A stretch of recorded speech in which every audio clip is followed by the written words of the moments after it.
As you can see, the limp is almost entirely out. At a walk it is, there's no limp. And it's just gonna keep on getting better. What she needs right now is to be out in the big pasture with the other horses. You see them way back over there. They're going to be on 140 acres or so, and where she can run and exercise this foot. Now, the last couple of trims, the videos for some reason did not come out. We don't have the videos for the last two trims. So what I'm going to do is, I'm just going to show you this hoof. Now this is 5 weeks. Do you see where the wear is, where the callus is on this hoof? Okay, and then where the callus is on the frog. What that does, what that's doing, why I like this method over shoeing, is that it allows the sole to thicken, allows the sole to get extremely hard, and what that does is it holds the coffin bone up. The sole itself will hold the coffin bone up. Where if you put egg bar shoes or pads, the shoe and the pads are holding the coffin bone in place. It's pushing up against the sole of the foot, and then pushing up against the coffin bone, which holds it up. And you say, well, what's wrong with that? Well, the shoes are nailed to the horn of the hoof, and it also shoves the horn of the hoof up. And at the same time, that tells the body of the horse. This is a natural, the way the horse is designed. When their hooves get too long, they shed sole, and then break off. So that's what the body starts trying to shed the sole, so the sole starts to get soft. And what you do is you lose thickness in the sole, where you need the thickness, and you need the thickness, and you need that callus in a hard frog in order for everything to function right. So what you do is you keep the frog, the horn of the hoof, just as short as you possibly can get it. Keep it flush with the bottom of the sole as much as you can. Short toes, short heels, and keep your foot at the right angle, and just continue to trim it every 2 to 4 weeks to keep that in position until it all grows out. And that's basically what we did. With shoeing, I can't see how that can happen, because the sole of the foot stays soft. You start developing thrush, you get all kind of problems. Where this, doing it this way, it doesn't. But I'm gonna go ahead and let you look at this hoof one more time. If she'll let me. You see where it's starting to break off, right up in here, starting to chip, which that's good. And but I'll let you look at it. I'm gonna go ahead and clean it up and trim it, which I'm not going to take very much off of this hoof, but I'm going to go ahead and trim it, and you'll be able to compare what I've done. Now you can see the injury right here. That's completely healed. It's been healed. It was completely healed before I even started on the hoof. But what we did was allow that the horn of the hoof to reposition itself and get right, so that the sole of the hoof will be able to get right. So anyway, there you go. Now if you look at the sole of this hoof, all I did was just nip just a little bit. I'm going to rasp the rest of it. You see this right here? A lot of people will cut that out. This is about to shed off. I'm going to leave that. All I do whenever I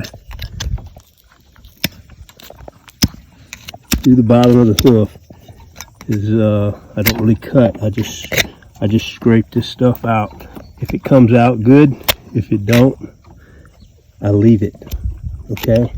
If the horse is getting the proper amount of exercise, that's going to shed off. Just naturally running through the rocks and different things, that's going to hit, and that's all going to shed off. Okay, now I rasped it off, and what I did is I just went down to the callus, and that's it. I stopped. The hoof wall's flush with the bottom of the hoof. If I wasn't turning this horse out in a pasture, if I was like doing endurance or something on him, I would leave about 1/8 of an inch.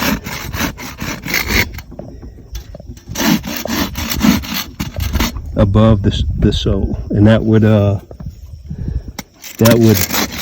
off pretty quickly. Most of the time, if the horse is getting 10-15 miles a day, if you're exercising the horse at a trot on a pasture or rock or something else other than the soft arena dirt, most of the time you don't ever have to trim them. They'll take care of themselves. About the most you'll have to do is thin this a little bit so it breaks off right. Now the thickness right here, what I'm going by is where this had broke off already, and you see where the dirt is, it's trying to break off there. So I'm just going to bring that right down to the edge of it. I'm trying to do this with one hand, and you know, so I'm doing the best I can. But I'm going to bring it right down to the edge of it. And what that's going to do is allow that to wear off. You see, it's kind of like at a bevel a little bit. Let me get this side a little better.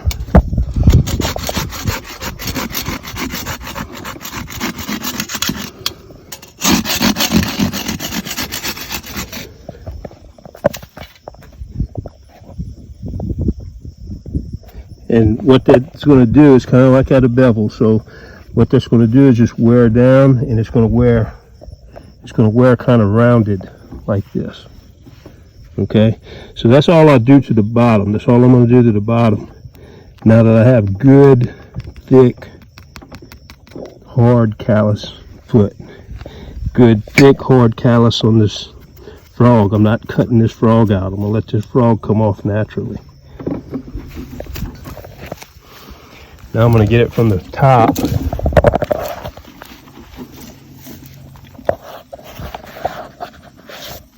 Let me let you look at it.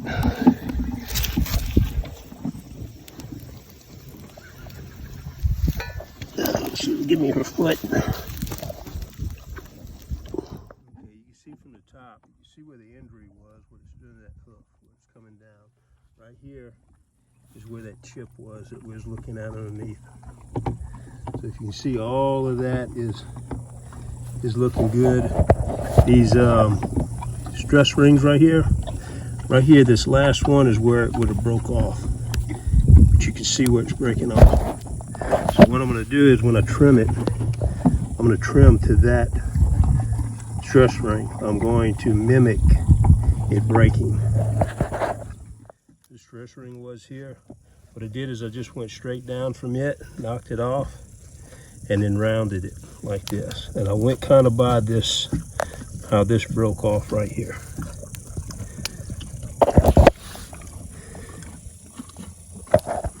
And that's it. That's all we're going to do. I might round it off just a little bit more, but that's basically what it is. And this horse ought to be good to go. That hoof ought to be good for a couple of months. What we're going to do is turn her out in the pasture, and we're going to probably wait 8 to 10 weeks, see how the hoof is breaking off naturally. If it's breaking off good and maintaining itself good, we'll leave it alone. If it's getting kind of long and wanting to split real bad and all this other stuff, what we'll do is just thin that hoof wall down until it gets to where it's maintaining itself. I hope y'all enjoyed these videos. I hope you kind of learn or understand more about what I do. I didn't take any classes or anything on this. This is just 35 years of me using horses and cowboying and just needing sound horses. And this is just what I do with them. There's a ton of different things you can do. But again, this horse here was supposed to have been crippled. There's absolutely nothing wrong with this horse. This horse will come back up 100%. If they wanted to, the horse is 7 or 8, 9 years old. I don't know exactly how old the horse is. It's older. It's, I ain't gonna say it was farrow, but it's just untrained. It's just been in a pasture. So they're probably just gonna turn it out and it's gonna stay a pasture on him the rest of his life. Don't know. But if they wanted to make a riding horse out of this horse, it would make one. What we're going to do is turn her out for a couple of months and let her run with the bigger herd. Let her get exercise, let her run on it and move around on it. We'll check her to see if the hoof is breaking off properly, if it's maintaining itself. We might have to come back and thin the hoof wall down a little bit until it starts to maintain itself like it's supposed to. And that's about it. That's how we fix them. That's how I fix it. I do the same thing with founder. I treated this just like I would a founder case. And the reason why shoeing doesn't work a lot of times, and the reason why a lot of the vets and different people would have put this horse down is because if you tried to correct this with shoes, it would keep the sole of the hoof so soft and keep it and just make it constantly shed itself off. It wouldn't build up any callus. It wouldn't build up anything. The horse would never be able to walk. It's just like you kicking your shoes off and trying to walk down a gravel road. Unless you have calluses on your feet, you won't be able to do it. And the thing is keeping shoes on it and keeping your horse's hoof in that state. The shoe is constantly pushing up on the horn, and which will eventually shove the coffin bone right down through the bottom of the foot. Now people say, well, you can put egg bar shoes on, you can put pads on and stuff like that, but all the pads does is just it just prolongs it, because what it is the sole will get thinner and thinner and thinner and thinner because it stays soft because of the pads, and coffin bone eventually comes out the bottom of the foot anyway. So that's my 2 cents on it. I hope you have success if you try to use this. I like this barefoot method a lot. I use this on all of my horses, and I've been running endurance. I can do 50-mile plus rides on them, and no hoof protection at all. It's some pretty extreme stuff. And same thing with my cattle work. I haven't shot a horse in years and years and years. But thank y'all. Get this halter off. Everybody's coming up. These are all rescue horses, if you're wondering. All of these horses are 20 plus years old, except for her. Or I think they are anyway. They're pretty close.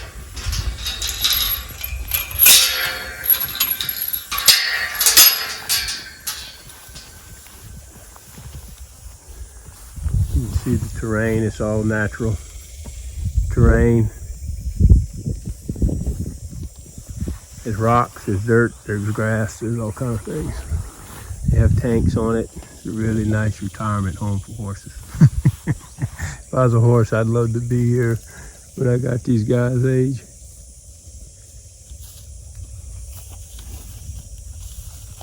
Looks like she's gonna be just fine. One that's supposed to have been put down. Pretty amazing. Waiting to see if they'd run off, but they're not going to run. Oh well, maybe I can get another one next time.